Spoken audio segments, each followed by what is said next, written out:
Du hast mich erkannt, du guckst und schielst, du kleine Maus in deinem purpurroten Heels. Du siehst gefährlich aus, mein Schatz, und dein Dekolleté verrät, dass dir jemand das Herz gebrochen hat. Du hast die Nase voll von Männern, die dich betrügen. Doch ab jetzt spielt keiner mehr mit deinen Gefühlen.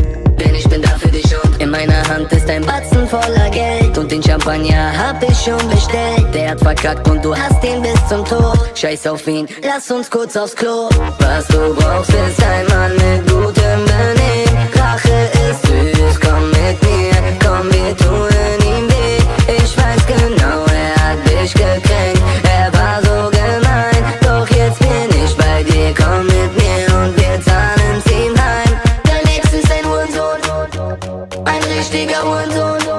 Was ist dein Ex für ein Hurensohn? Ich klatsch ihn weg, diesen Hurensohn. Wie du dich drehst und bewegst, macht mich ein bisschen geil. Ich leg dir eine Line gegen deine Schüchternheit. Das ist mein Wagen, 100.000 Euro Listenpreis. Dein Ego schrumpft, schrumpft, schrumpft, klitzeklein. Der Schmerz in deinem Herz sitzt tief und brennt.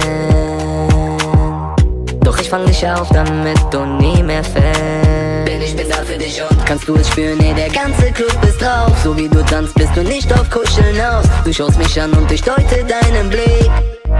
Heute wird gefickt. Was du brauchst ist ein Mann mit gutem Benehmen. Rache ist süß, komm mit mir, komm wir tun ihm weh.